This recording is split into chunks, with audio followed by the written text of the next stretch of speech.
The underground facility was hidden 3 kilometers beneath the surface of Mars. Colonel Bora Lee walked through the sterile white corridors, her footsteps echoing against the metal walls. She had been a neurosurgeon before the military recruited her. Now she was about to do something no doctor had ever done before. The neural integration chamber looked like something from a nightmare. 20 surgical pods lined the walls, each one filled with blue liquid. Cables and wires connected everything to a massive computer system. This is where volunteers would become something more than human. Dr. Hana Kim stood in the center of the room, checking displays and making final adjustments. She hadn't slept in 3 days. Her eyes were red and her hands never stopped moving. She was pushing herself beyond human limits, but there was no choice. 27 days remained until the Valkyrie deadline. First group is ready, Bora said softly. She didn't want to rush Hana, but time was running out. Hana looked up. Her face showed the weight she carried. Every person who died in this chamber would be her responsibility. Every person who survived would become a weapon. Both outcomes haunted her. Send them in, she said. 20 volunteers entered. Captain Minho Choi led them. Behind him came Lieutenant Eunji Nam, just 23 years old, top of her class in every test. Then others, each one knowing they might not walk out of this room. They climbed into the pods without hesitation. The blue liquid was cold, sensors attached to their heads, their spines, their hearts. Bora checked each connection personally. She wouldn't let anyone die from a simple mistake.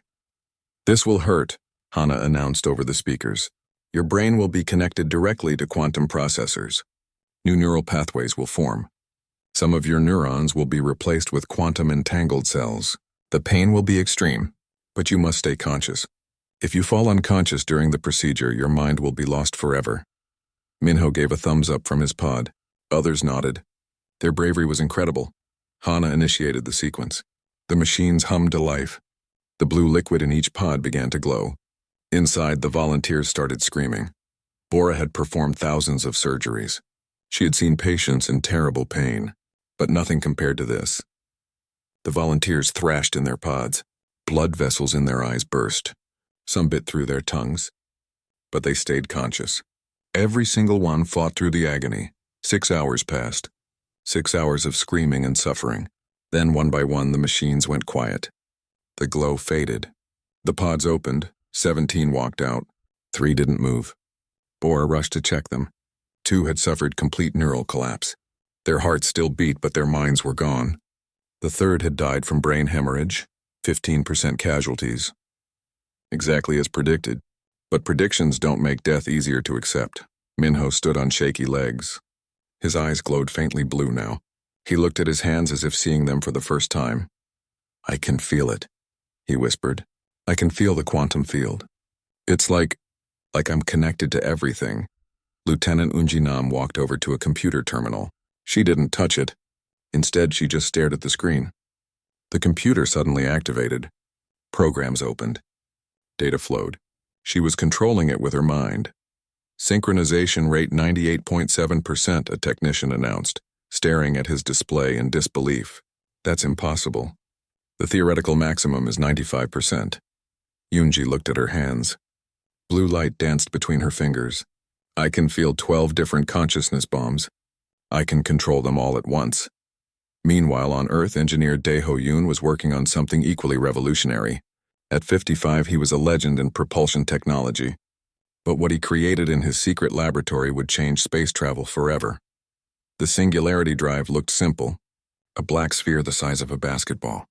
But inside, quantum mechanics and space-time geometry merged in ways that shouldn't be possible. Admiral Taeyang Park stood in Daeho's lab, staring at the device. Explain it to me like I'm 5 years old, he said. Daeho smiled. Normal engines push ships through space. This doesn't.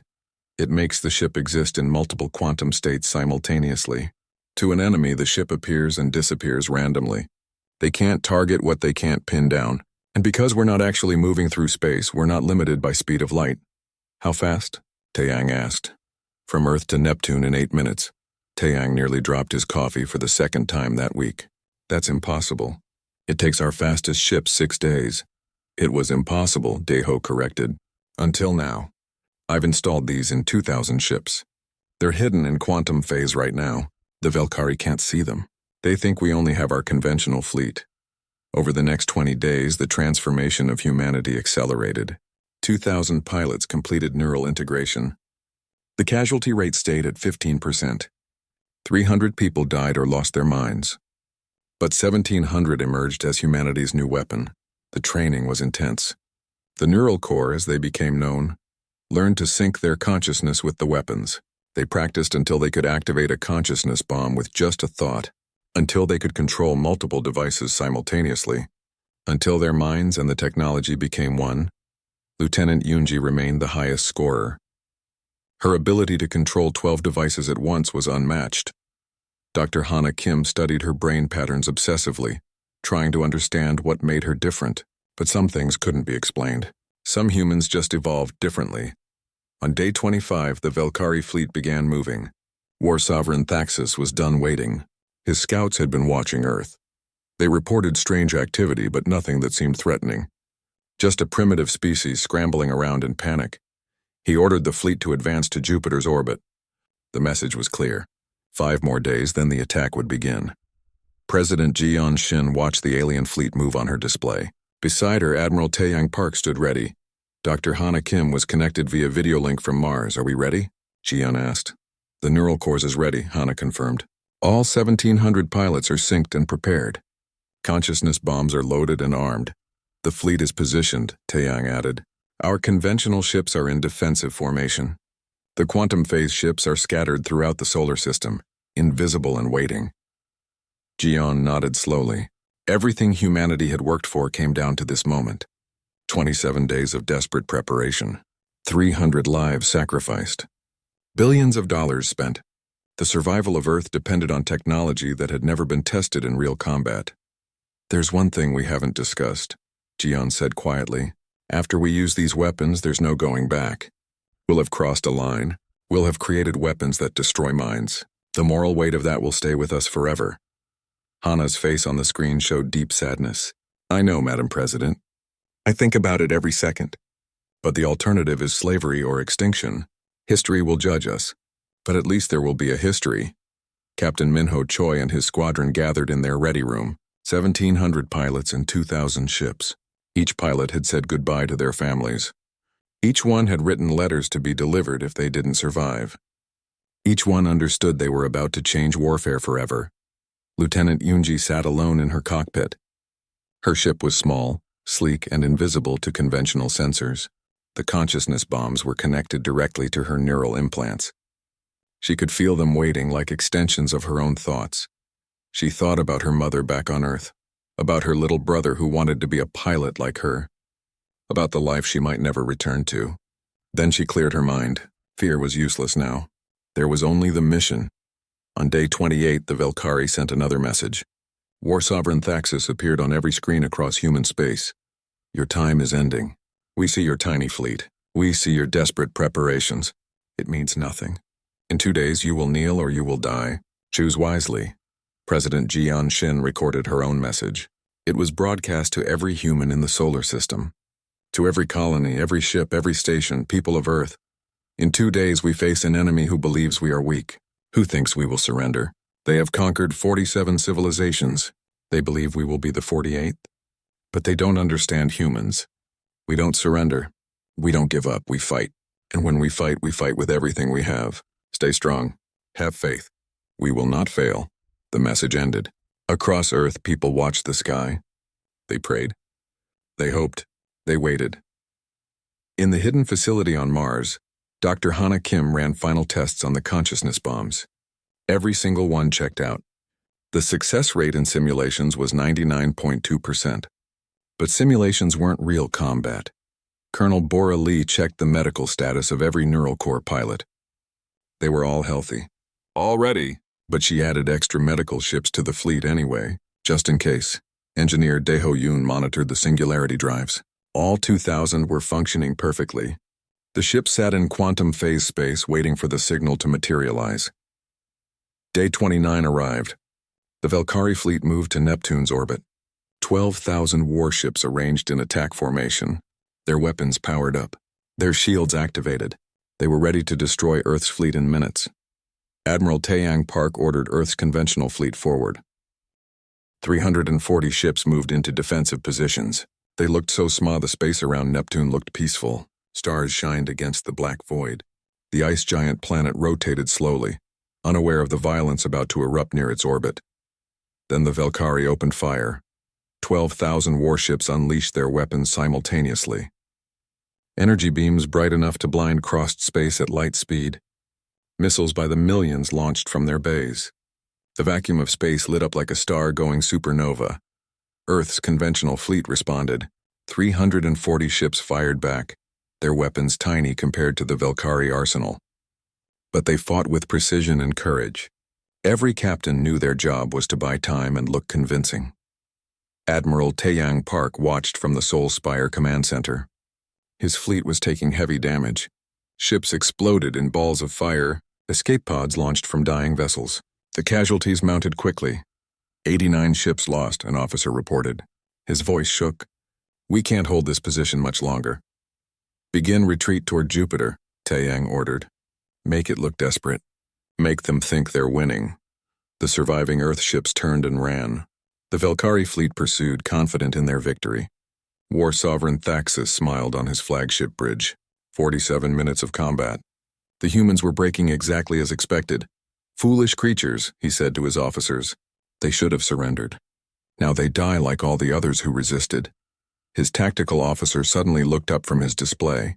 "War Sovereign, I'm detecting unusual quantum fluctuations throughout the battlefield." "Multiple points. I can't identify the source." Thaxus frowned. "Explain." "I don't know, sir. It's like space itself is rippling. It's happening inside our formation." On Mars, Dr. Hana Kim sat at her command station. Displays showed the position of every ship, every weapon, every neural core pilot.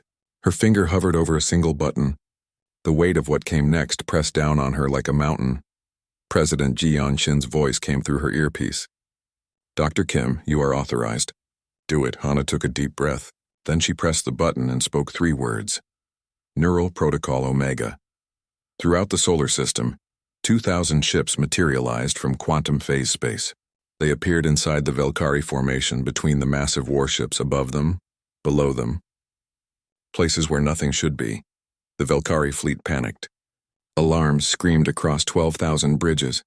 Weapon systems tried to acquire targets, but the human ships were too close, too fast, appearing and disappearing in quantum bursts.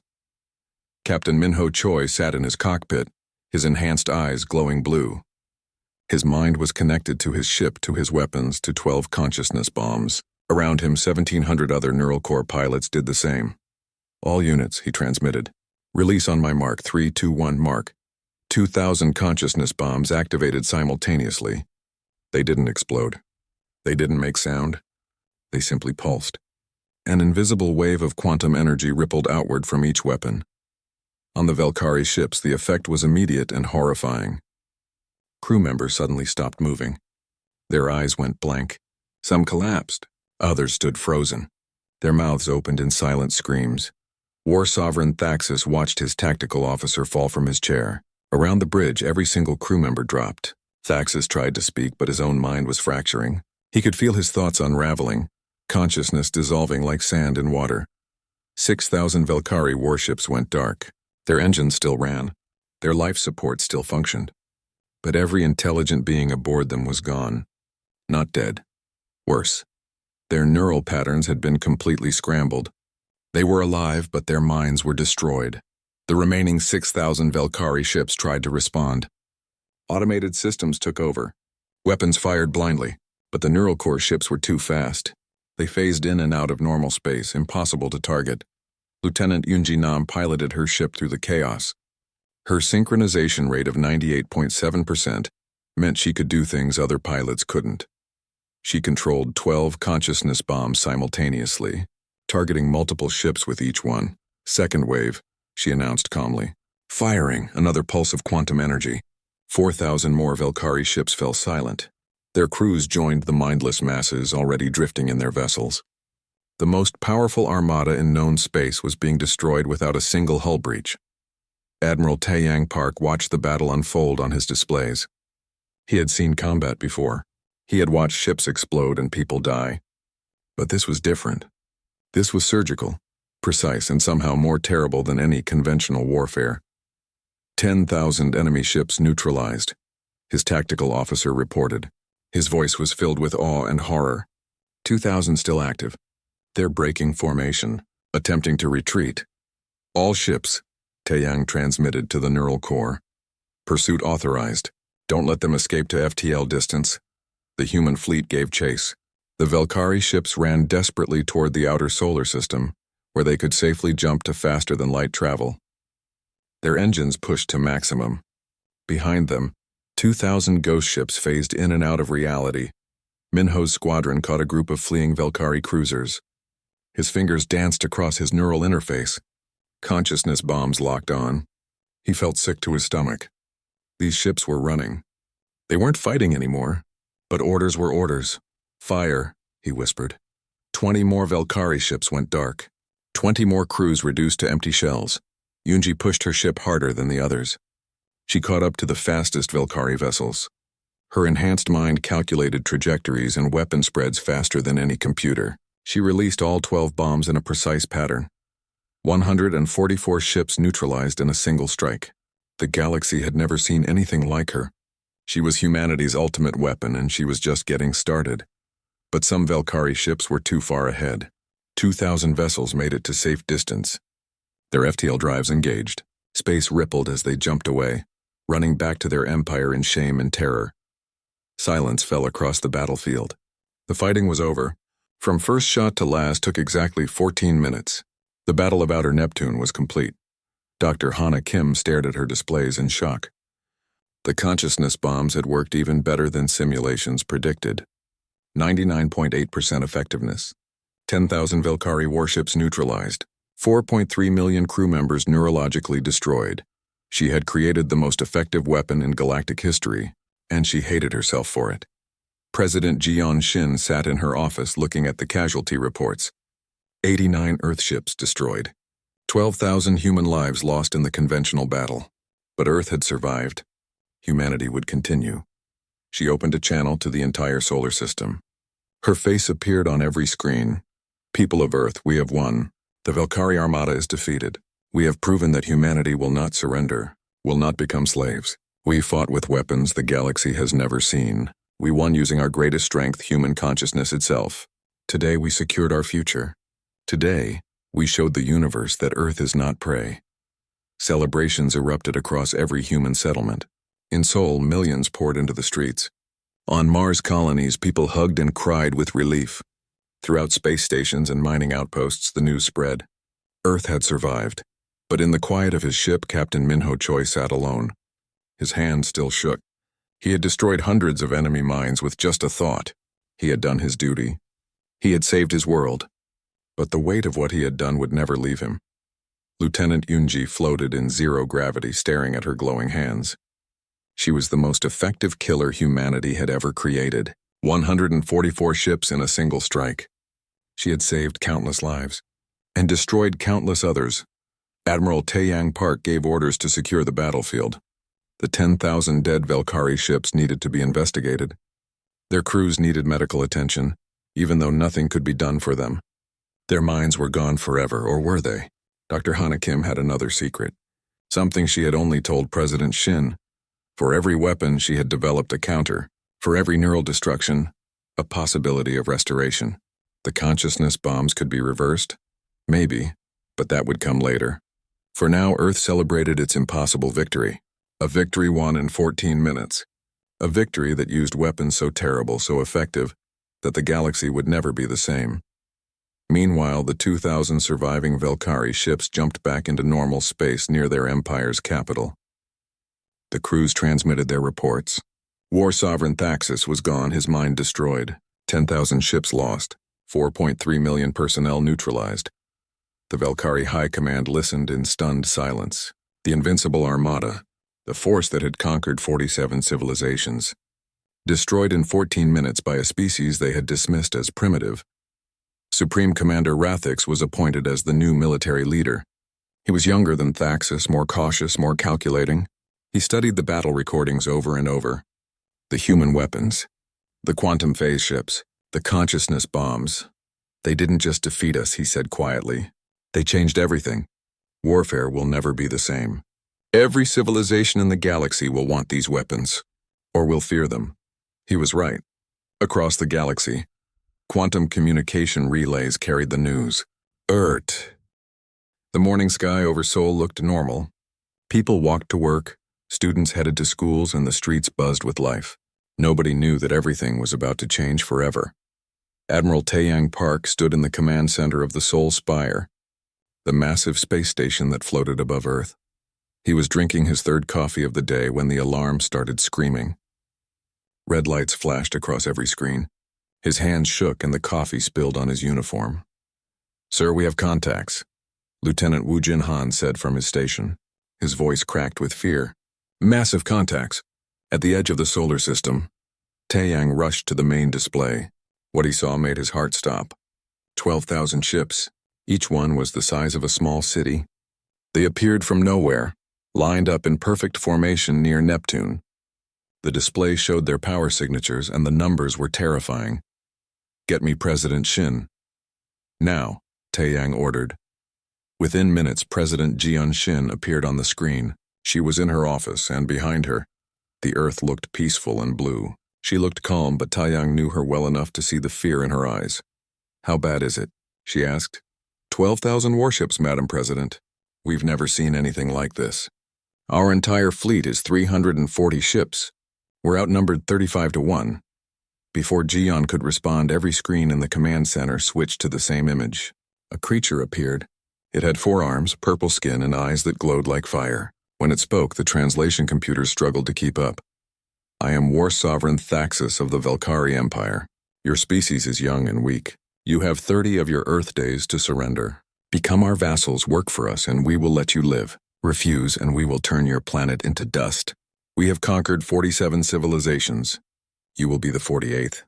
The transmission ended. Silence filled the command center. Someone dropped a tablet and the sound echoed like thunder. Taeyang looked at his officers. They were all young, well-trained, and brave. But he saw the hopelessness in their faces. How do you fight 12,000 warships? How do you stop an empire that has crushed 47 other worlds? "Call an emergency council meeting," President Shin said. "Get everyone. Military commanders, scientists, everyone. We meet in 1 hour." The news spread across Earth like wildfire. Within hours, everyone knew. Aliens had arrived, and they wanted humanity to become slaves. Panic hit every city. In Seoul, people rushed to stores, buying everything they could. In New York, the streets became chaos. On Mars Colony, families tried to book transport ships back to Earth to be together. The emergency council met in a secure room deep inside the Seoul Spire. President Ji Yun-shin sat at the head of the table. Around her were the people who would decide humanity's fate. Admiral Taeyang Park represented the military. Dr. Hana Kim, the chief quantum physicist, sat nervously with her tablet. Captain Minho Choi, the best pilot in the fleet, stood by the wall. Others filled the remaining seats. "Options," Jian said simply. General Hyun Kang spoke first. He was old with gray hair and tired eyes. "We can't win. Not conventionally. Our weapons are advanced, but theirs are better. Our ships are fast, but theirs are faster. If we fight them with what we have, we'll lose in hours. So we surrender?" Captain Minho asked. His voice was angry. "We just give up? Become slaves?" "I didn't say that," Hyun replied quietly. "I just said we can't win conventionally." All eyes turned to Dr. Hana Kim. She had been quiet, staring at her tablet. Her hands were shaking. She was 38 years old, brilliant, and had dedicated her life to quantum research. She looked up slowly. "There might be another way," she said softly. Everyone leaned forward. Jian gestured for her to continue.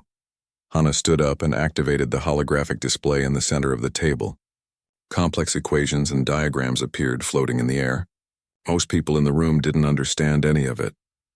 "For 20 years, my team has been working on something we call neural resonance technology. It's based on quantum consciousness theory. We've discovered that human brain patterns can interface directly with quantum states. In simple terms, we can weaponize consciousness itself." Silence. Then Admiral Taeyang spoke. "Weaponize consciousness?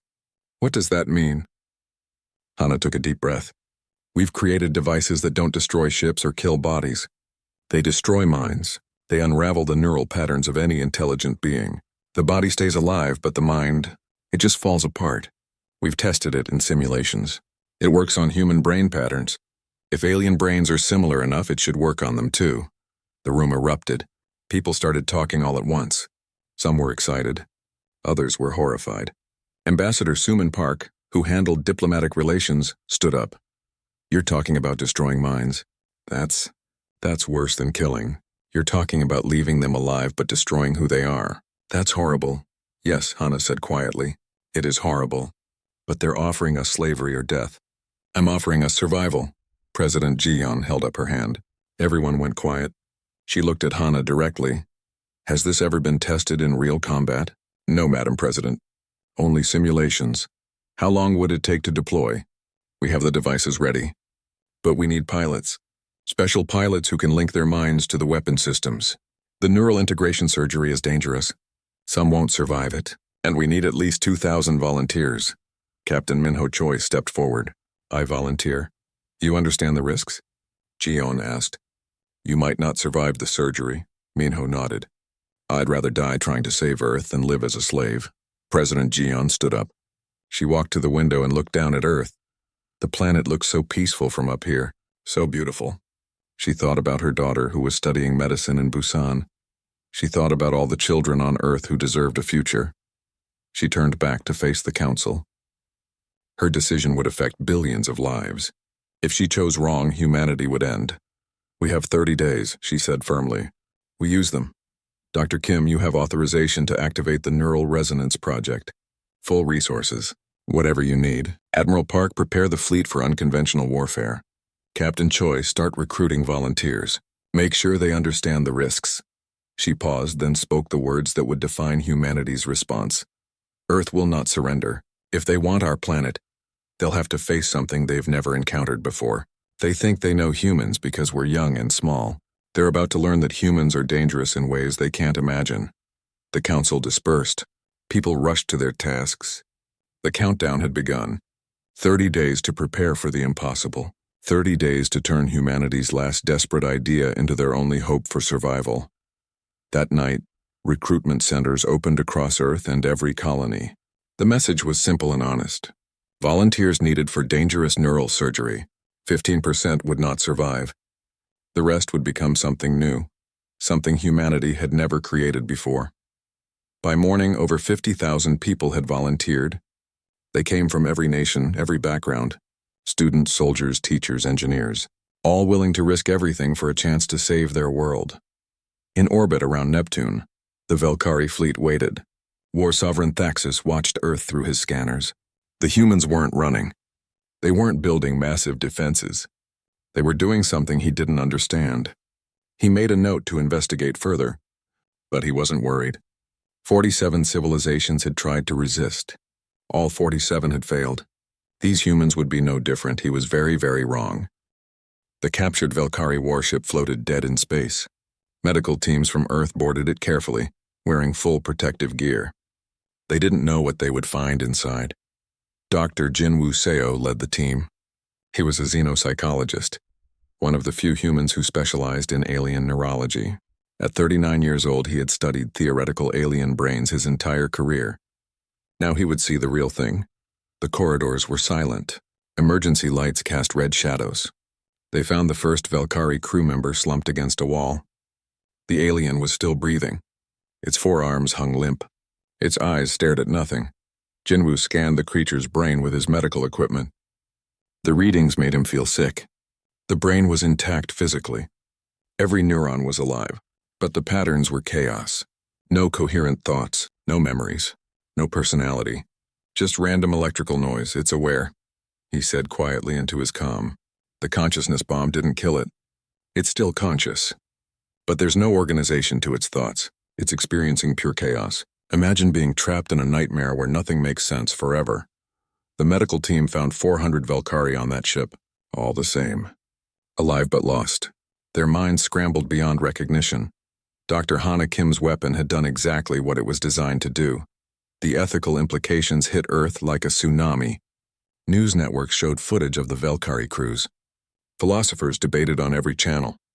Religious leaders questioned if this was worse than killing. Politicians argued about what should be done with the weapons. Dr. Hana Kim became the most controversial person on Earth. Some called her a hero who saved humanity. Others called her a monster who created weapons of ultimate cruelty. She stopped reading messages, stopped watching news. She locked herself in her laboratory and worked on the one thing that might redeem her: a cure. A way to restore the damaged minds. Meanwhile, the Galactic Council prepared for Earth's arrival. The Council station orbited a neutron star in the Kepler sector. Thousands of light-years from Earth, it was massive, housing representatives from over 200 civilizations. Councillor Vraxis presided over the council. He was ancient, over 400 years old, from a species that looked like floating crystals. He had seen countless wars, countless weapons, but consciousness bombs were something new, something that reminded him of dark times the galaxy wanted to forget. Ambassador Sumin Park received her orders. She would represent Earth at the trial. President Jian Shin would come too. Admiral Taeyang Park for military perspective. Dr. Hana Kim to explain the technology. And 50 Neural Corps pilots as guards, including Captain Minho Choi. The journey took 3 weeks using the Singularity Drive. The delegation traveled in Earth's newest diplomatic vessel, the Taiguchi. It was the first human ship built specifically for interstellar diplomacy. During the journey, Sumin studied everything she could about galactic law. The Sentience Preservation Accords had been signed 10,000 years ago, after a war that nearly destroyed the galaxy. A war fought with consciousness weapons far worse than Earth's bombs. The Accords banned all research into consciousness-based weapons. All development, all use. The punishment for violation was complete quarantine. The offending civilization would be cut off from galactic society for 1,000 years. But Earth had never signed the Accords. They didn't even know the Accords existed until after the battle. Could they be punished for breaking rules they never agreed to? The Taiguchi arrived at the council station. The structure was breathtaking. Thousands of kilometers across, built from materials that shimmered with impossible colors. Ships from hundreds of different civilizations docked at various ports. The Earth delegation was escorted to quarters. They had 3 days before the trial began. 3 days to prepare. 3 days to decide how to defend humanity's actions. On the second day, they received an unexpected visitor. Supreme Commander Rathix of the Velkari Empire requested a private meeting with President Jian Shin. Against Admiral Taeyang's advice, she agreed. Rathix entered the room flanked by guards. He was tall, with purple skin and those distinctive forearms. But his eyes showed intelligence and something else. "Respect President Shin," he said. The translator made his voice sound smooth. "I come not as an enemy, but as someone who wants to understand. How did you do it? How did your species develop such weapons in just a few centuries of space travel?" Jian studied him carefully. "We were desperate. Desperation makes people creative. The Galactic Council will try to destroy you for what you've done," Rathix said. "They fear consciousness weapons. They have reason to. Do you know why the Sentience Preservation Accords exist?" "A war," Jian replied. 10,000 years ago. Not just any war. The Consciousness War. 2 empires fought using weapons that made yours look primitive. They didn't just destroy minds. They rewrote them. They turned entire populations into slaves with perfect loyalty. Billions of beings lost their free will forever. The war only ended when both empires destroyed each other completely. Jian felt cold. "We didn't know. I believe you. But the Council won't care. They see your weapons and remember the old nightmare. They'll demand you surrender all research. Accept technological monitoring. Pay massive reparations to my empire. If you refuse, they'll quarantine Earth." "Why are you telling me this?" Jian asked. Rathix was quiet for a moment. "Because you defeated us fairly. Because my people were the aggressors. And because I've studied your species. You're dangerous, yes, but you're also principled in ways we Velkari are not. Perhaps the galaxy needs that." He left without another word. Jian sat alone, processing what she had learned. The stakes were even higher than she thought. The trial began on the 3rd day. The council chamber was enormous, with seating for thousands of representatives. Every seat was filled. This was the most significant trial in recent galactic history. Councillor Vraxis presided from the central platform. His crystalline body refracted light in beautiful patterns. When he spoke, his voice resonated through the chamber. "We gather to address the matter of Earth. A civilization that has developed and deployed consciousness-based weapons in violation of the Sentience Preservation Accords. The charges are serious. The consequences will be severe. Commander Rathix spoke first, representing the Velkari Empire. He described the Battle of Outer Neptune, the consciousness bombs, the 4.3 million Velkari whose minds were destroyed. He called the weapons cruel beyond measure. Earth must be held accountable, he concluded. They have created weapons that violate the most fundamental law of the galaxy. They must surrender all research. They must accept monitoring. They must pay reparations of 100 years of their planet's economic output. Other civilizations spoke. Some agreed with Rathix. Others wanted harsher punishment. A few argued that Earth should be destroyed preemptively before they could develop even worse weapons. Finally, Ambassador Suman Park stood to speak. The chamber went quiet. All eyes turned to the human representative. "Honorable counselors," she began. Her voice was steady. "Earth stands accused of violating the Sentience Preservation Accords. But Earth never signed these accords. We didn't even know they existed. How can we be guilty of breaking rules we never agreed to?" Murmurs spread through the chamber. Vraxis raised a crystalline appendage for silence. Suman continued. "The Velkari Empire came to our system with 12,000 warships. They gave us 30 days to become their slaves or die. We had never met them before. They never offered diplomacy. Just domination or death. What were we supposed to do? We used the only weapon that could save us. Yes, it's terrible. Yes, it's cruel. But so is slavery. So is extinction. We chose to survive, and we're not sorry for that." The chamber erupted in debate. Some representatives applauded.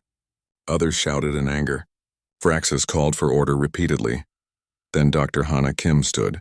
She walked to the center platform carrying a small device. Lieutenant Wu Jin Han, one of the Neural Corps pilots, was escorted in by Council security. They wanted to scan his neural enhancements. He had refused, causing a diplomatic incident. Hana spoke quietly, but her words carried through the chamber. "You want us to give up consciousness weapons, to surrender our research, but you don't understand. The Neural Corps pilots have quantum processors integrated into their brains. The technology isn't separate from them anymore. It's part of who they are. You can't take away our weapons without taking away part of our people." She held up the device. "But there's something else you should know. I didn't just create consciousness bombs. I created the cure." Silence fell across the chamber. Every representative leaned forward. "This device can restore damaged neural patterns. It can bring back the minds destroyed by consciousness bombs. I've tested it successfully on 3 Velkari crew members. They recovered completely. They remember nothing of their neural collapse. The damage can be reversed." The chamber exploded with noise. Representatives shouted questions, demanded proof. Counselor Vraxis struggled to maintain order. This changed everything. In 10,000 years of galactic history, no one had ever reversed consciousness damage. The technology was considered impossible. Yet this young human species had done it. The trial was suspended for 3 days while the council verified Hana's claims. They brought in Velkari crew members she had treated. Examined them thoroughly. The crew members were fine. Completely recovered. No lasting damage. When the trial resumed, the council chamber buzzed with conversation as representatives debated Earth's fate. 3 days of intense discussion had led to this moment. The vote would happen today. President Ji Yon-shin sat in the human delegation area trying to stay calm. Beside her, Ambassador Suman Park reviewed her notes one final time. Admiral Taeyang Park stood ready, his military bearing perfect even under this pressure. Dr. Hana Kim stared at her hands, which still sometimes glowed faintly blue from her own neural enhancements. Counselor Vraxis called for order. His crystalline body shimmered as he spoke. "We have deliberated for 3 days. We have heard testimony from all parties. We have examined the evidence. Now we must decide. The Council faces several options. First, we could quarantine Earth for 1,000 years, as the Sentience Preservation Accords demand. Second, we could accept Earth into the Council with restrictions and monitoring. Third, we could reject both and propose something new." Before the vote could begin, Jiyon stood. "Counselor Vraxis, may I speak once more?" Vraxis considered, then nodded. "The human president may speak." Jiyon walked to the center platform. Every eye in the massive chamber focused on her. She was just one human. representing a young species facing the judgment of 200 civilizations, but she stood tall. Honorable counselors, you offer us two choices: accept quarantine or accept membership with restrictions. I reject both options. Shocked whispers filled the chamber. Vraxis raised an appendage. Explain yourself, President Shin. Earth will join the Galactic Council, but as equals, not as monitored children. We will share consciousness restoration technology with any civilization that wants it. We will train other species in defensive neural technologies, but we won't share weaponization techniques. Those stay with Earth. The chamber erupted. Representatives shouted, some in support, others in outrage. Suman covered her face. Taeyang stepped forward, ready to protect his president if things turned violent. Jiyeon raised her voice. Furthermore, we propose a mutual defense treaty. Any civilization that signs will receive training in neural defense technology. If they're attacked by aggressors, Earth will help defend them. But this treaty is voluntary. Those who want to join us can. Those who don't won't. Commander Rathik stood abruptly. This is unacceptable. Earth wants to become a galactic power based on weapons that should not exist. They want to arm other civilizations with dangerous technology. The Council cannot allow this. Suman stood beside Jiyeon. She had prepared for this. Commander Rathik speaks of danger, but his empire planned to attack 7 other civilizations after conquering Earth. We have proof. She displayed intercepted Velkari communications on the chamber's screens. Attack plans, target lists, 7 civilizations marked for conquest. The evidence was clear. Representatives from those 7 civilizations stood immediately. Their voices joined together. We support Earth's proposal. We signed the Mutual Defense Treaty. We want the ability to defend ourselves. The tide was turning. More civilizations stood. Small species that lived in fear of larger empires. Young civilizations that remembered being threatened. They saw in Earth not a danger but hope. Hope that being small didn't mean being helpless. Counselor Vraxis called for order repeatedly. Finally, silence returned. He looked at Jiyeon with eyes that had seen 400 years of history. President Shin, your proposal is unprecedented. But these are unprecedented times. We will vote on 3 options. 1. Quarantine Earth. 2. Accept Earth with monitoring. 3. Accept Earth's proposal for equal membership in the Mutual Defense Treaty. The vote took an hour. Each civilization cast their decision publicly. The tension was unbearable. Jiyeon held Suman's hand. Admiral Taeyang clenched his jaw. Dr. Hana Kim closed her eyes and prayed. The results appeared on the main display. Option 1, quarantine, 19 votes. Option 2, monitored membership, 54 votes. Option 3, equal membership with Mutual Defense Treaty, 127 votes. Earth had won. Not just survival, but acceptance. The chamber filled with mixed reactions. Some representatives cheered. Others sat in stunned silence. The Velkari delegation left immediately. Counselor Vraxis spoke over the noise. Earth is admitted to the Galactic Council with full membership rights. The Mutual Defense Treaty is recognized as official. Any civilization may sign voluntarily. That night, 89 civilizations signed the treaty. Within a week, the number grew to 142. Earth went from being alone to having more allies than some empires that had existed for thousands of years. But the story was far from over.